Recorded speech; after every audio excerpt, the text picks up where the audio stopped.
part has been dealt with, and this other part has been dealt with. But I thought I heard that people were trying to find out what was actually coming from ESCOM. It's 0, and from HCB it's 50. So take note of that. So, right, now let's look at the issues that we would want you to have full knowledge of, as you then help us to engage the rest of our stakeholders. The issue of the power shortage being experienced. Then there's the issue of the old infrastructure. I think for the last 10 years we have not had meaningful infrastructure modernization. What we have had is just basically maintenance or trying to bring back the infrastructure to some forms or resemblance of operability. We are also having the issues of theft and vandalism, which is really decimating our infrastructure. This is mainly motivated by the copper that we have, and also the transformer oil. That is what, in the main, is being targeted by the vandals. We are then saying, in terms of us being able to provide a service, there is the issue of adequate tooling and equipment for us to be able to carry out the various work, transport, live line operating equipment, and the other auxiliary equipment that we require.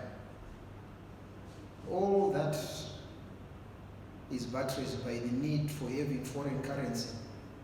We do not manufacture much of the issues that we have. Transformer oil, we have to import. The transformers, because of the copper that is there, we don't have a copper mine. We have to import copper for us to be able to do any rewinding, or whoever is manufacturing any transformers, they will need to import copper. The copper conductor that they use, or the copper wire that they use, is actually a special lamination. It's with a special lamination, which then makes it very difficult for you to be having it locally.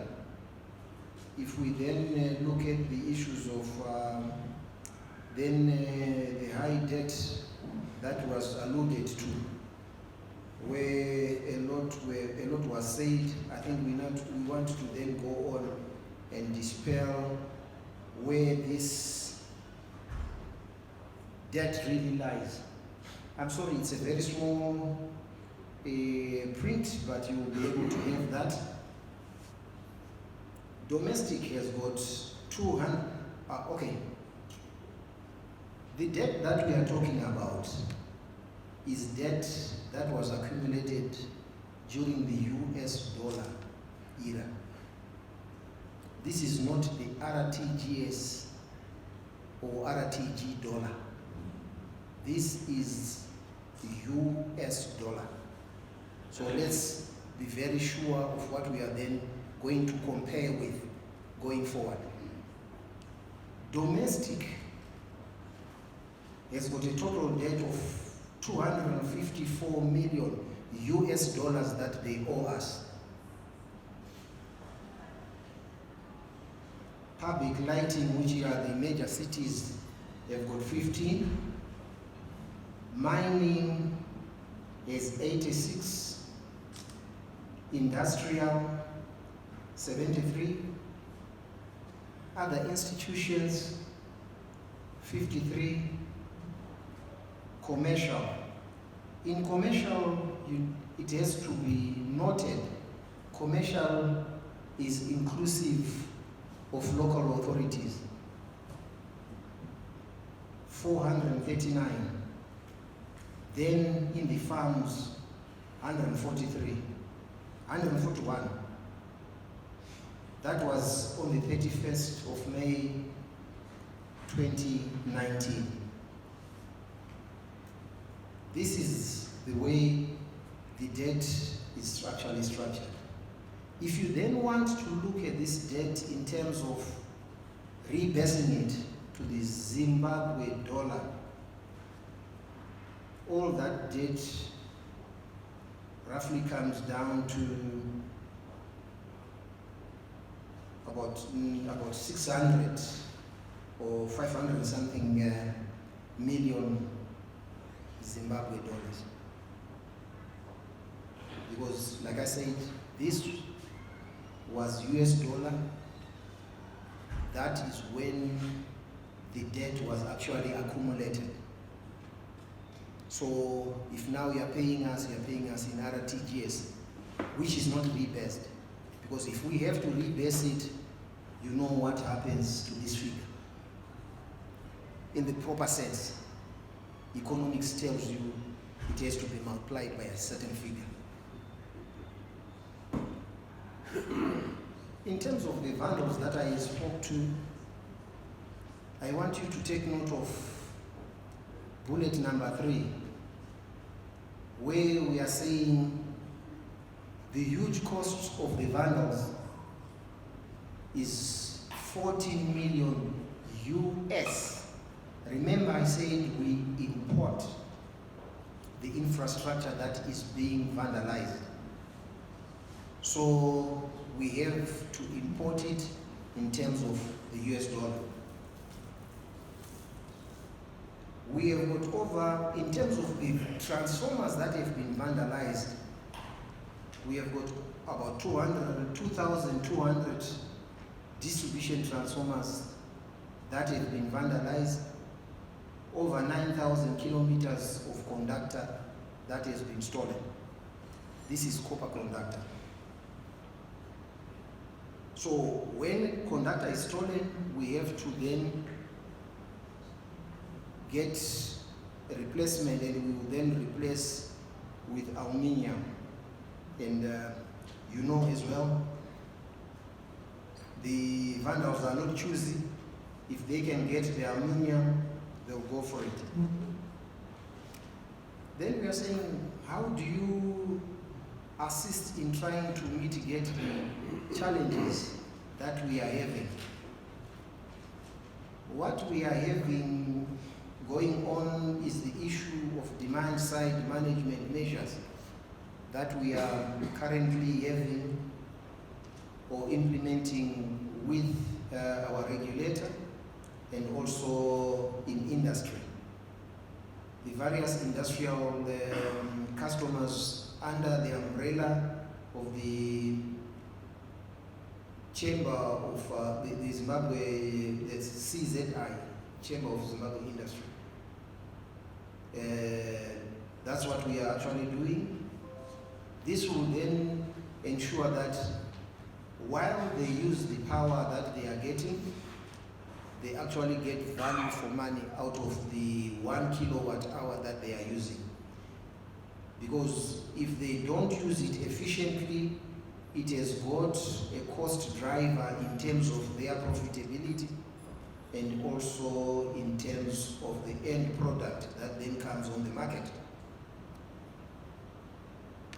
In terms of assisting in reducing the load shedding that has been ongoing, we have been engaging large power users, and I should say that the mid-year budget proposal or budget that has been tabled has taken heed of our plea for the forex earning customers to pay in forex. So that's a done deal, it's no longer an issue. Then in terms of the DSM, we are then saying there is the issue of motivating people to improve the way they use power by improving their power factor, because we will be charging a power factor penalty as part of the tariffs in order to conscientize people to use power effectively. Number 3 has been attended to. Number 4, what we're actually saying is we have got a lot of, there was a documentary that was done in terms of vandalism. We are also going on road shows, and at every exhibition, be it ZESA, Mine Entra, and the soon to be held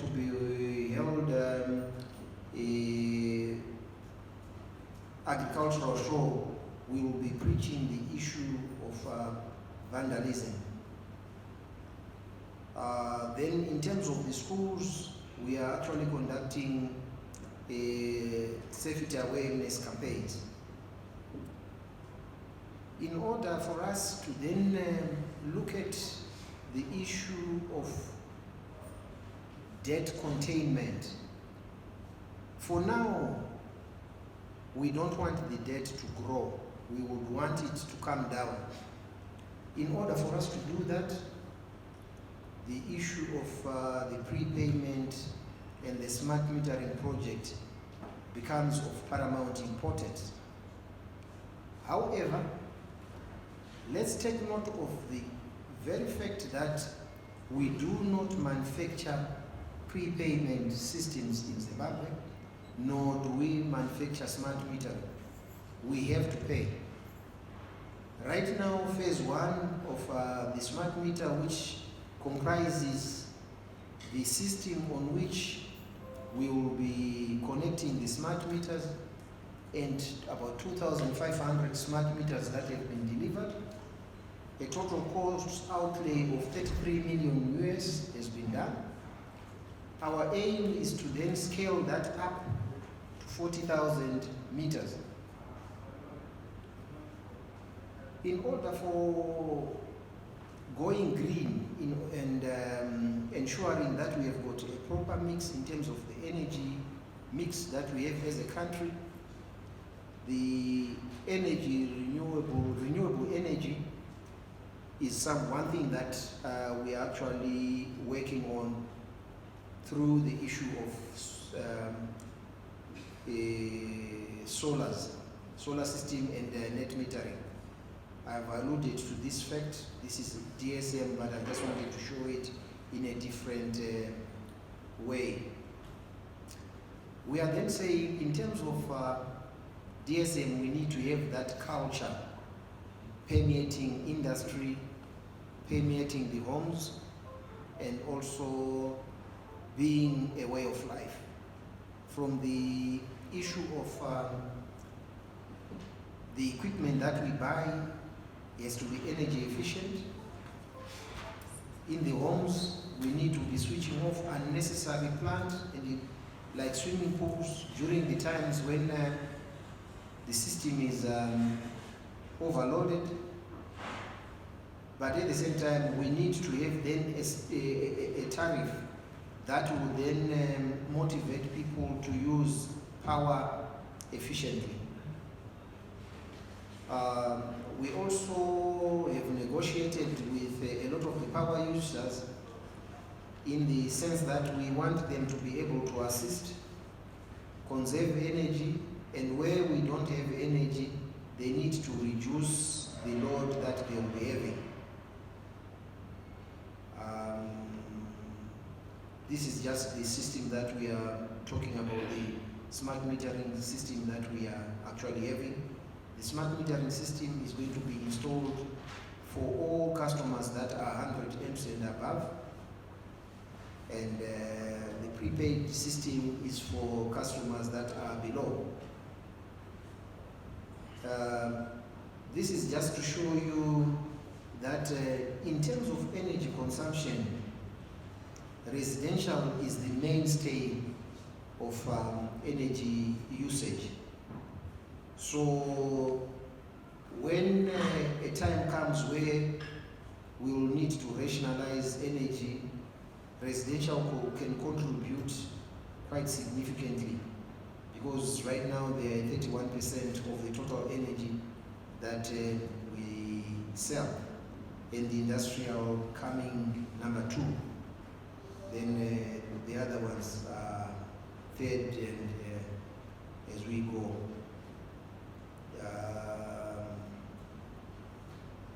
This was just to show you what agriculture actually has been using, which is roughly in the order of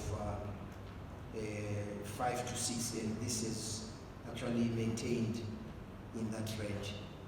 So basically, this is what I had for us to start a conversation. Thank you, Engineer. Thank you for highlighting some very critical issues there. Colleagues, we have ZETTC Engineer Manuel. Any questions to him? The question which was asked by Joey pertaining to prepaid, was it adequately answered? Okay, maybe we can recap for his benefit. I don't know, I have the same excitement that I had when I asked it. I feel you're backing at the wrong tree somehow. Looking at that, I took a copy to the pie chart. Unfortunately, I'm way back. So, but in terms of the numbers, your consumers, in terms of domestic and industrial, we, as I'm not speaking as a consumer, as a domestic consumer here, I have a prepaid meter at home. If I don't, what the engineer said earlier, that if I don't top up my electricity, I don't have electricity at all. But I feel industry is being left off the hook because they get electricity. And if the consumer starts to speak more, then there are political connotations to the whole story. And the issue of politics coming into play in the picture. What is ZETTC doing about it? Thank you. Any other questions that we can, okay. Still on the same issue, what is the ratio of those who are on prepaid and those who are still on the post-paid system? Thank you. Maybe engineer can tackle those two questions. Okay. Do me?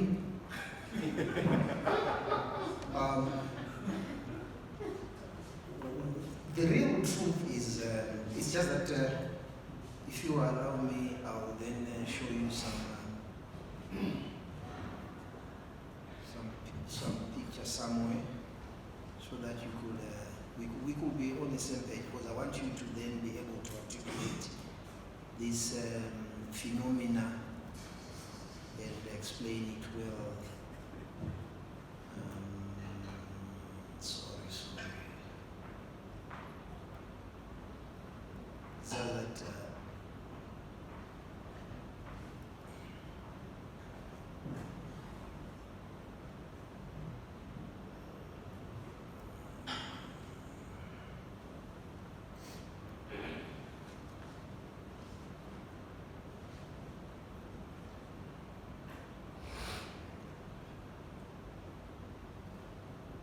this is a presentation that we have been doing, or we're actually doing with a lot of these mines.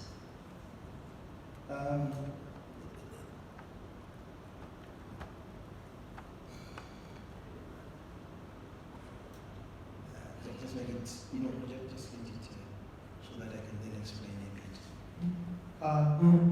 Something that we need to all of us understand and appreciate, especially our media champions, is that in terms of this picture, what we are just trying to demonstrate to you is the real facts, which everyone, any politician, don't be afraid, they know about this picture. We have explained to them. The black line that you see with two arms like a camel, it only depicts that in the morning the peak is lower than in the evening. The first dotted line is when ZPC and all the other imports are sufficient to cover that profile. This profile is the profile of the demand, that the total demand in a day from 100 hours to 2400 hours. The second line, dotted line in between, okay, the first dotted line is when we are having about 1,600, 1,800 megawatts we are able to supply. The second dotted line is when we are having, I think, 1,400 thereabout. We are only able to supply totally, and we are not switching you off at your residence in the morning. But in the evening, we are actually doing that. The third line is saying that our supply, the total imported plus local generation, is at around 1,200. We will then be able to switch you off in the morning and in the afternoon. This is what a lot of us have been accustomed to, where we are having the 2 5-hour or 4-hour load shedding schedules that are there, where we will switch off around 6, 7, and bring back the power around 11 in the morning, and then similarly in the evening.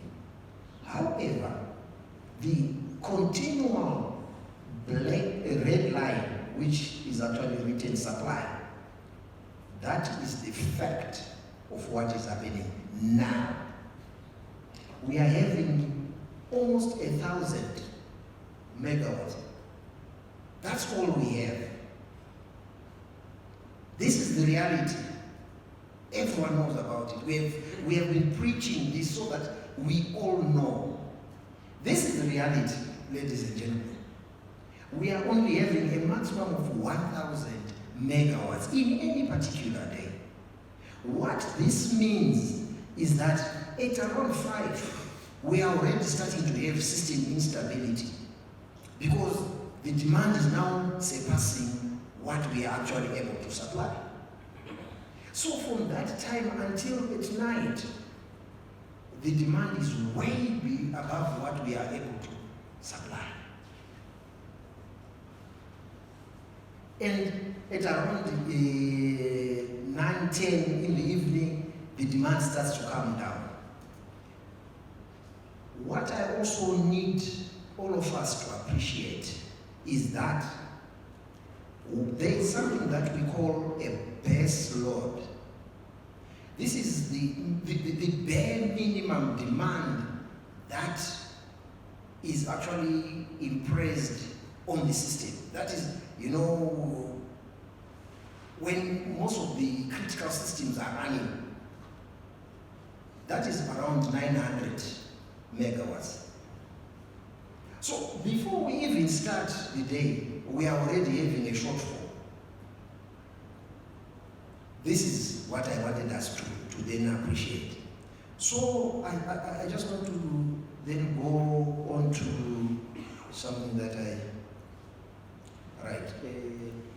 This is the load shedding schedule that we published, which a lot of the media houses have got. What this is actually saying to us, remember, I'm going back to that diagram that I showed you, where there is a morning peak and an evening peak with a line of around 1,400 clipping that line twice. This is how we had come up with this load shedding schedule. We were anticipating some supply from our colleagues. Unbeknown to us was that our colleagues were going to play hardball. So we published this, because during this time when we published, that was early May, on the 5th of May to be precise, we were in discussion. There were indications that they might be softer to us and give us the supply. But that did not happen. So it meant this, in all intents and purposes, was comatose. So it was no use because we are already operating in stage 2 from the word go. You remember the red line that I spoke about? It means domestic, you are totally out. Industry, we are already switching industry out. As we speak right now, some of you might be having industrialists coming to you and complaining that we are switching off industry. And not only industries, at times when the real situation hits us, when ZPC is having 2 machines on the bus, and we are only having Kariba then coming in, we are already far short. In order to preserve the system, we then have to go even for the critical feeders. I think some of you at one time we switched off a hospital. It comes to a point where we are saying, because in terms of maintaining system stability, it has to be fast reacting. We need to switch off. How do we then go about doing that? We switch off from the main substation. So anything that is on those radial feeders just goes off. Which is why then this has caused a lot of contention with all of you. Because you are then coming back to say, but you said you are going to give us power. But there is no power. And industry as well, we had promised that we are not going to switch them off. But we are at times switching them off. To rub salt onto a wound, there are some customers whom we had termed ring-fenced customers who were paying in US dollars. We were switching them off. At times we would then go there, our tails in between our feet, and kindly say, please, can you ramp down your system? We know you are paying us in US dollars, but we want to preserve the system. Someone who's using 100 megawatts, we then tell him, we can only give you 18 or 20 megawatts. You know how it feels? It's bad. And for me, who's going to talk to them, it's embarrassing. So this is the reality, colleagues, that was actually happening. So at any particular time, we were taking unpopular decisions in order to preserve a system. But I think with your prayers that you had been making, things are starting to look better. And I should say that if you continue to pray, by next week or the week after, there should be then a situation where we will then be going to the two-stage scenario where you will have power in the morning, power in the morning up to a certain time, we switch you off, we rotate, then we are able to bring you back again. So you remember the times when if you are switched off this morning, then you are switched off tomorrow in the evening. That's what we are now heading to. And I would like to thank you very much for the patience that we have had, honestly, because you know, with the suffering that a lot of you, I know I'm thanking you on behalf of the generality of the masses. You really did not explode, but you walked with us during this time. So we are really thankful for that, and we hope that once everything comes in very soon, then you should be relieved. At least you can start to watch English soccer.